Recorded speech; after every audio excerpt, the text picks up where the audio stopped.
ઉત્સવ પ્રિય સંસ્કૃતિ, એમાં ખેતી પ્રધાન આપણી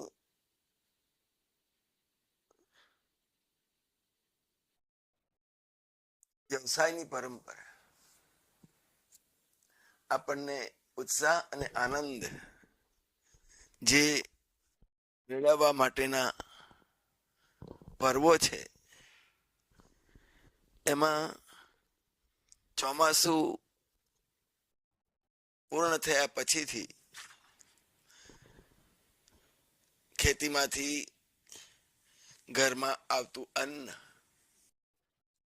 એનો ઉત્સાહ ખૂબ પાક્યું હોય એટલે એનો ઉત્સવ મનાવવામાં આવે છે. અને ઉત્સવની પરંપરા એટલે આપણે ત્યાં એને દિવાળી કહીએ છીએ. ઉપરાંત ઇતિહાસના ગ્રંથોની એવી માન્યતા છે કે ભગવાન રામ લંકામાં વિજય પ્રાપ્ત કરીને દશેરાએ અને 14 વર્ષ પછી અયોધ્યામાં પ્રવેશ કર્યો છે. એના માનમાં ઉત્સવ દિવાળીનું પર્વ ઉજવાઈ રહ્યું છે.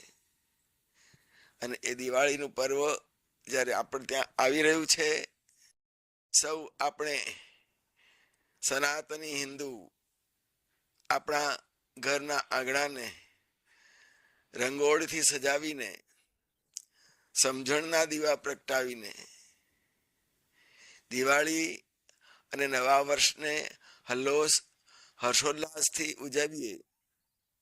પર્વના ઉત્સવો ઉજવણી જીવનનો ઉત્સાહ વધારીને આપણને ખૂબ જ ઉર્જા પ્રાપ્ત કરાવે છે. એટલે આવા ઉત્સવોને આપણે ઉજવીએ, ઘર આંગણે ઉજવીએ. અને જ્યારે ઘર આંગણે ઉત્સવ આવે ત્યારે ઘરના બારણા બંધ કરીને બહાર ના જતા રહીશું. એ ઉત્સવ આપણા ઘરમાં ઉત્સાહ લાવવા માટે આવ્યો છે. એનો અનાદર કરીને બારણા બંધ કરીશું તો આપણી સંસ્કૃતિનો જે રિયાસત છે એ ક્યાં સુધી જીવંત રહેશે?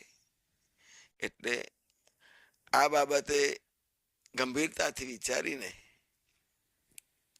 બને ત્યાં સુધી ઉત્સવના પર્વના દિવસોમાં ઘરના બારણા ને તાળા ન વારશો. આનંદ કરજો. અને પર્વ પતી જાય પછી ફરવા જજો તો પણ વધારે આનંદ આવશે. એટલે દિવાળીના પર્વને ઉજવવા માટે આપણે સજ્જ થઈશું. જય મહારાજ.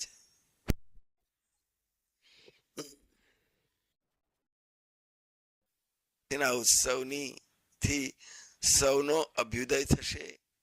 સૌના હૃદયમાં વિરાજેલા ભગવાન રાજી થશે.